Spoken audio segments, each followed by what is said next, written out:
Yo, what's up guys? I'm Ada, welcome to my channel. Today with another video, another tier list, right? So this time we talk about Terramaton on auto, right? Last time it was Doki Doki, this time Terramaton. First and foremost, I will try to kind of speed it up, make it faster, because my last video was like almost 1 hour, so I have to speed it up somehow, and I try to not make it too long. So let's get right into it. This tier list already prepared. As you can see, all of these units are like either blue units or no idea, means I didn't try them myself. Maybe they are possible good units like Hellkid, right? A lot of people think Hellkid is very good in Terramaton. I have no idea. I can see the vision, but like I said, I didn't try them out myself, so no idea about that.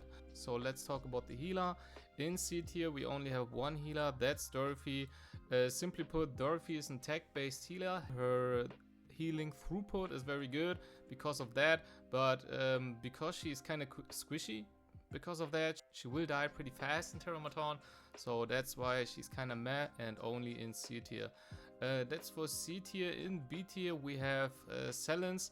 Selens because she basically shields, and shields are better than heal, at least in my opinion, so that's why she's in B tier. Not very optimal, there are a lot better units, and because she's an SSR I wouldn't even try her out, to be honest, but you can make her work. I wouldn't invest into her though, that's my opinion. Then about A tier. A tier healer we have only one, and that's Sanya. Sanya is very good healer. Especially she's an HP scaling healer. Because of that she's extremely tanky. She has an D-spell. Basically every time she heals with a passive after her turn, she will heal and D-spell. Which is very good to get rid of the speed debuff that the enemy does. And if for some kind of reason, I don't know, some unit dies out of your team, 90% of the time your run is over, but she has a revive, so maybe you could come back from that, I don't know, but just wanted to mention that. Then we go into S tier. In S tier, at least in my opinion, we have two healer. And one a lot of people didn't try, but I did. First we have Chiaki. Chiaki, not the Echo, you know, but the standard Chiaki. Her origami passive or origami buff that she provides is very good in Terramaton. It holds like 5 turns, right? So if she S3, she will buff origami on her whole team, and if you max S3, it's basically 2 stacks of origami on your whole team, and for 5 turns. So very good ability for that, because what origami does is basically a buff that says when the unit gets hit by an ability or something like that, they will receive 35% less damage from it, which is very good in Terramaton, because in Terramaton we are trying to survive. We don't want to die, because Terramaton will get a turn and probably just annihilate our ass. So that's why Chiaki actually very good. This is a very good buff, but like I said, a lot of people probably didn't run her because she's kind of sleeper, and she's also only good in Terramaton, I would say. I didn't try her out anywhere else except Terramaton, and that's why it's probably not really worth to build her, because your resources at the start of the game are pretty limited, so investing into Chiaki probably not the smartest thing. But just wanted to mention that her ability is actually S tier worthy, at least in my opinion. Now for the other healer, which is also the best healer in Doki Doki, and you probably will put your resources into her. That's Valerian. Valerian, insanely good. Same story in Doki Doki as it is in Terramaton.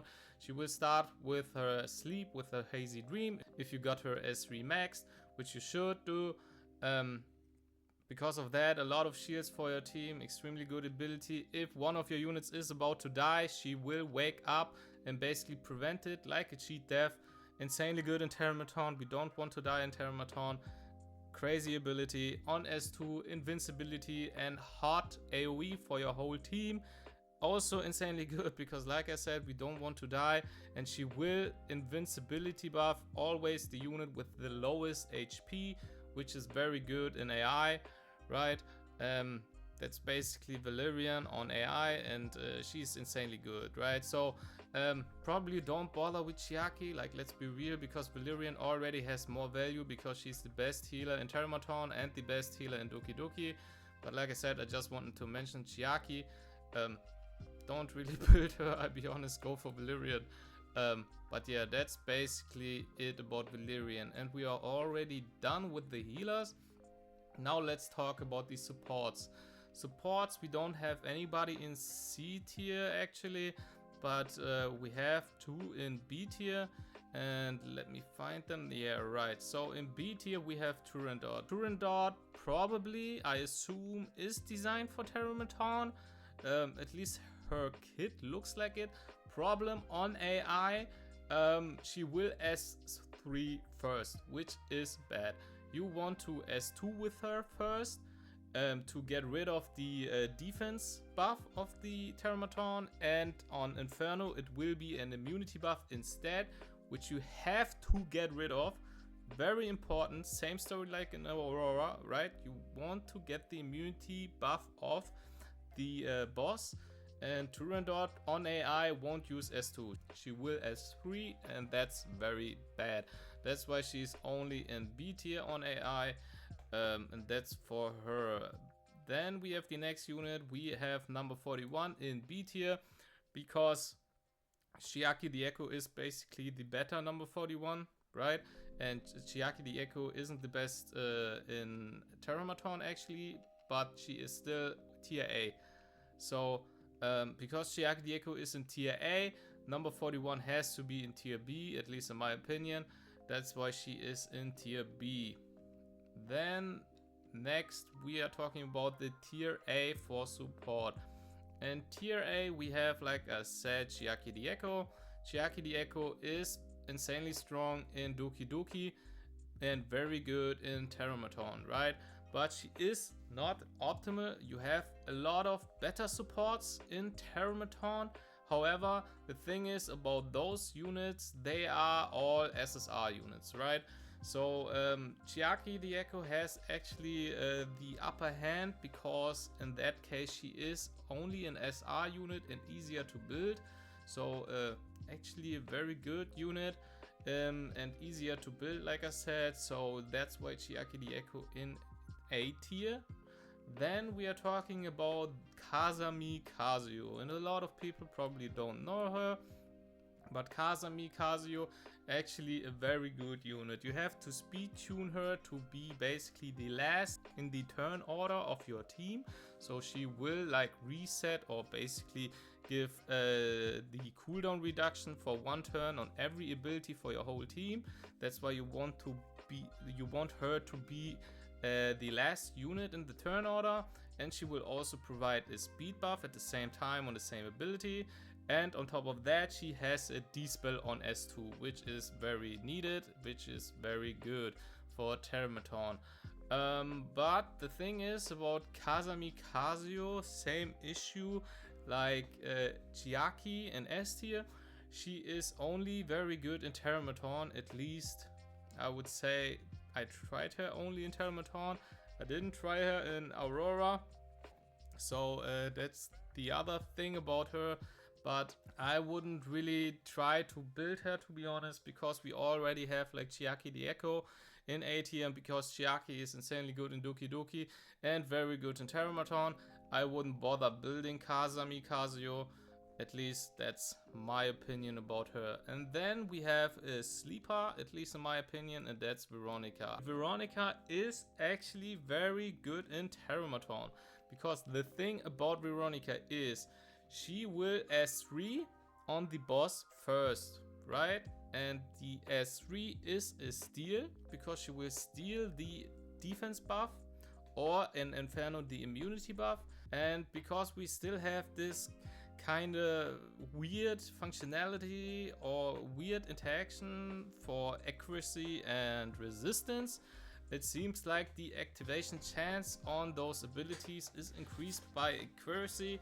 We still don't know exactly how that works, but if that's actually the case, then the strip steal nerf isn't actually very big, because she was on 100% steal chance in the last beta, then they nerfed her to be 80%.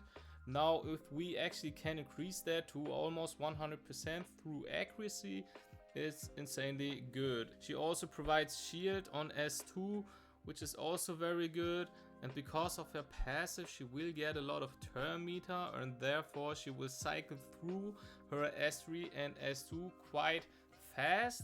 And on top of that, she's insanely tanky, right? She's a red unit, she's an HP scaling unit. That's why Veronica actually very good in my opinion, but like I said, it's an SSR unit, and because of that I probably wouldn't bother building her specifically for Terramaton, but she is very good. Then we talk about the S tier. In S tier we have a shit ton of units, and those are all SSR, right?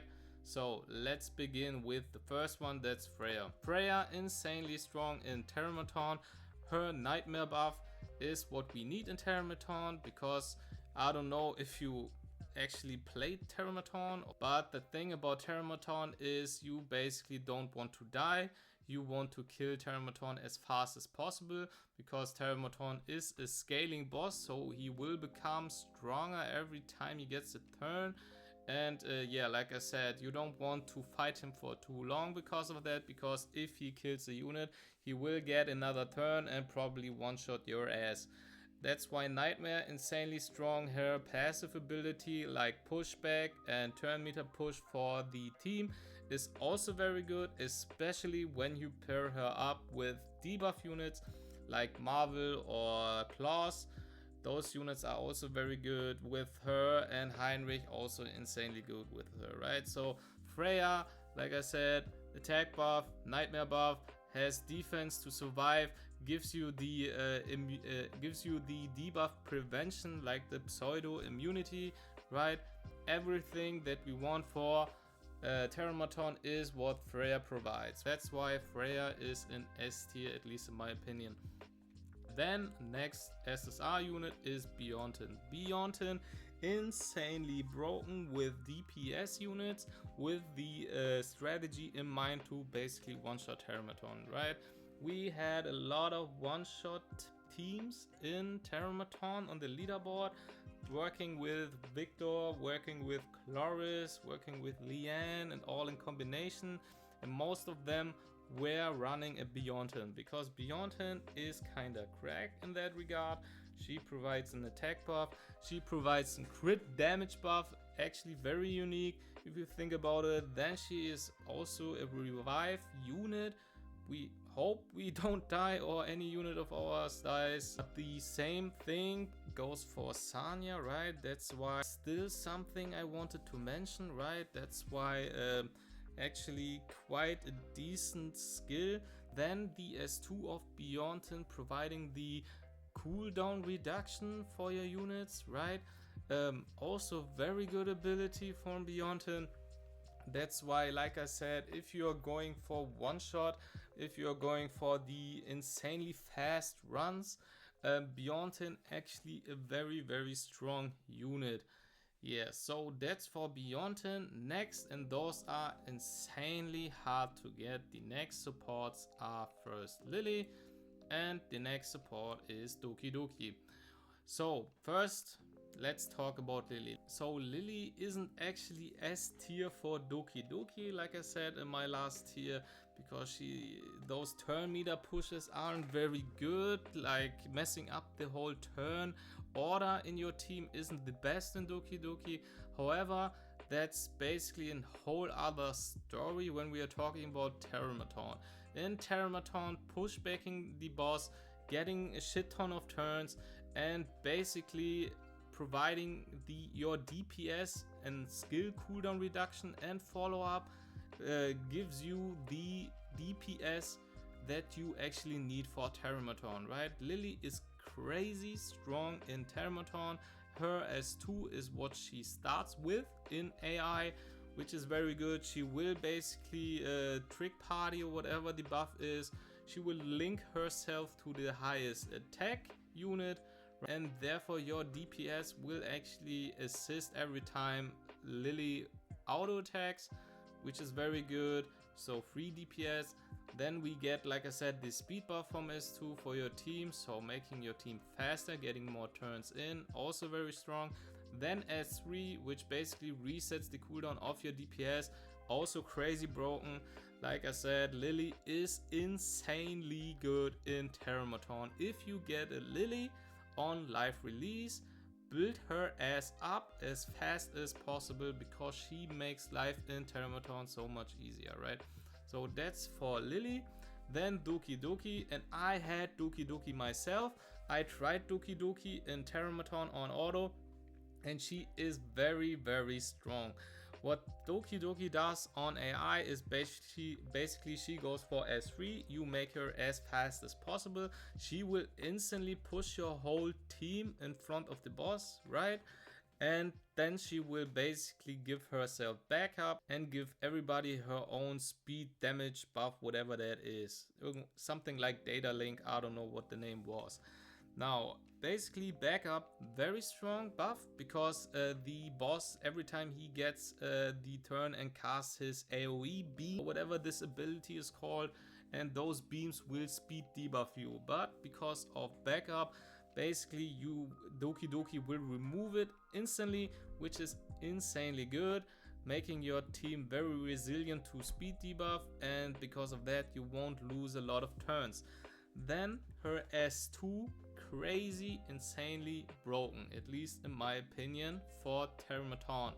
Because in Terramaton, like I said, you want to kill him as fast as possible. This is achievable like 99% of the time because of the S3 abilities, like the strongest abilities of your units, and because Doki Doki will basically reset these cooldowns for your whole team.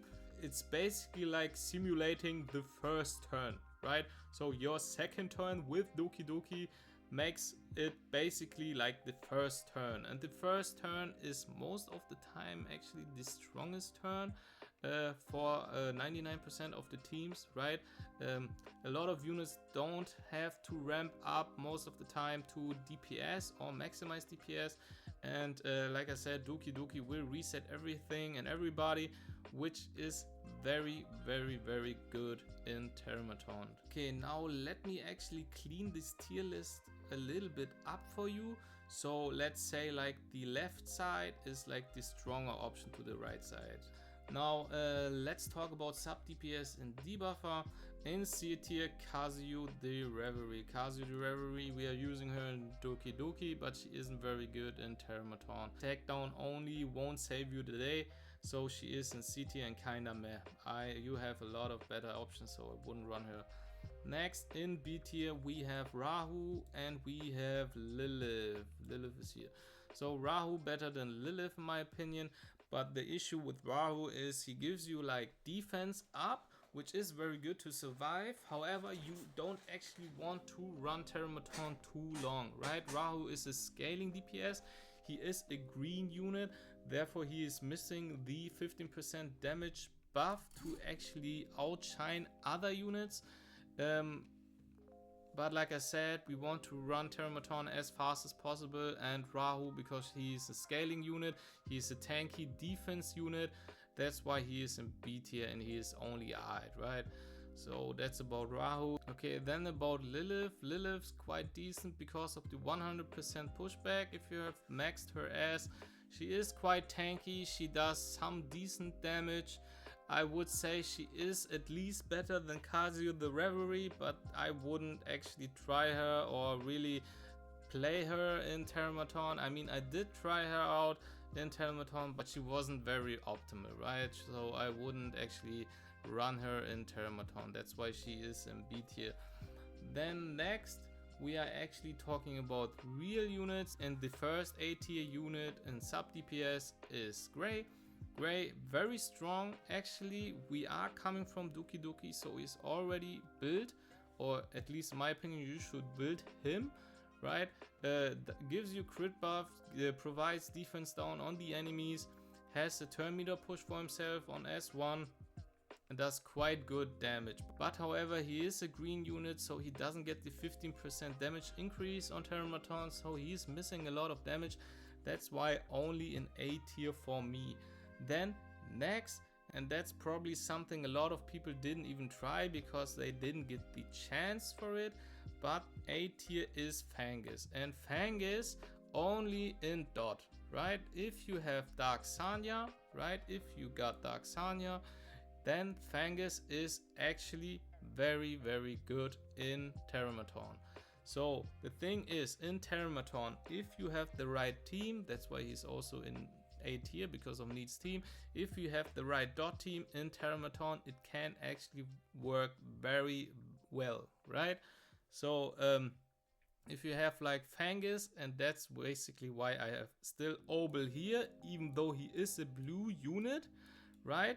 I'm not so sure about the Inferno run, because Inferno, especially from the transition from Hell 4 to Inferno, you're probably not able to run a blue unit in Inferno, because the moment the arm gets a turn or anybody gets a turn, he's dead. And when he's dead, your team is dead, right? That's why Obel kinda sus in my opinion. With a shit ton of gear in Inferno, I could see everybody running a speed dot team because it is a very, very good team in Terramaton. But yeah, like I said, basically issue is Obel here right now. So if you are trying it out, you could have some very good and fast runs with this dot team in Terramaton on auto, right? But because he's a blue unit, Obel probably will die, and therefore your dot team won't be as good because you are missing a lot of dots. However, in Aurora, that's a whole different story, right? Because Aurora is red, Fangus is also red, and Obel is blue. That's why the dot team actually very good into Aurora, if you are able to kill Aurora before she removes all the dots, right?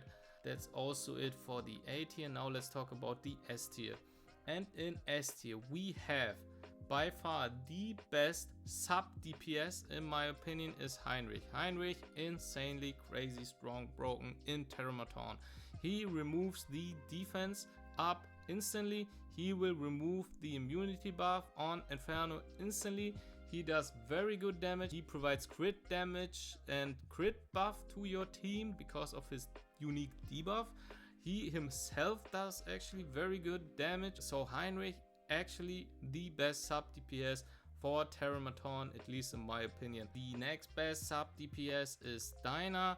Actually not really a sub DPS if you're thinking about it, more like a debuffer, but Dinah is insanely strong in Terramaton. Dinah provides the best debuffs to kill Terramaton as fast as possible. She on her own will defense down, she will vulnerability debuff, and she will erosion.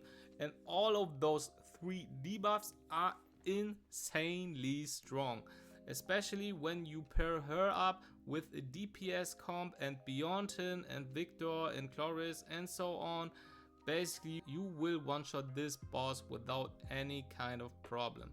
The only issue that you're running into, it's in the end kinda RNG on how fast the run will be, because you probably won't be able to debuff every time with all of those three debuffs from her.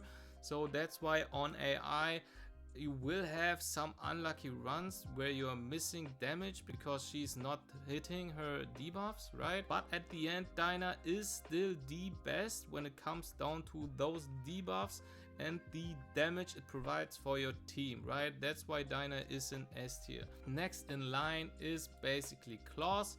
Claws, insanely strong. She is a green unit, so no elemental advantage on that side, but Claws has an insanely strong mechanic, especially into Terramaton, right? If she manages to hack into the boss and basically get the 3-stack debuff of her unique debuff, the run is probably over, right? If we are being honest here, the run is probably over then, because the debuff of Claws is not only defense down, which she provides on her S3, she has an Terramaton steal, which will be distributed along your whole team, right? Which is also insanely strong. And on top of that, like I mentioned, we have Hack-In, and Hack-In on 3 stacks will basically reduce the speed by 20%, I think, increase the damage the enemy will take by 30, I don't know about those numbers to be honest, and the boss will deal less damage to you,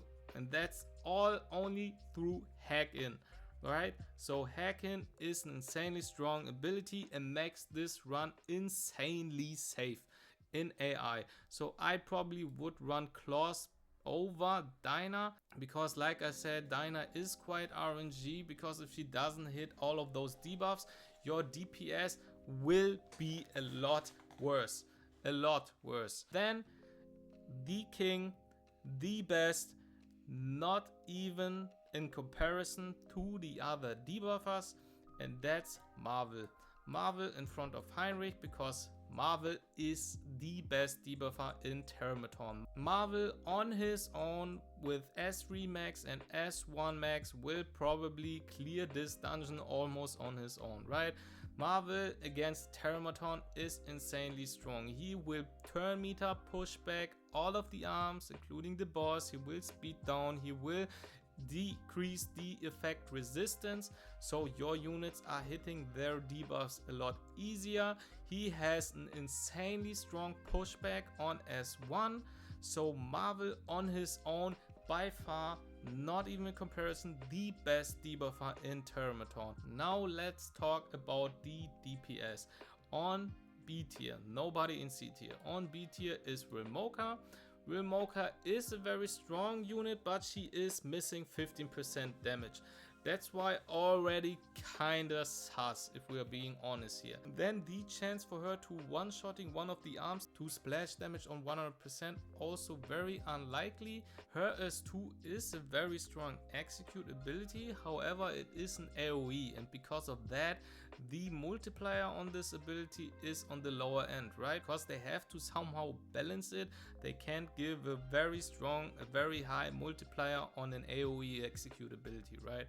And we don't really want AoE in Terramaton. The only units we are trying to kill are the right arm or left arm, I don't know what the name was, and the boss, right? So missing a lot of value there. That's for Wilmoka and the only B tier. Then we are talking about Dark Sanya. Dark Sanya is basically the unit that makes those dot teams viable.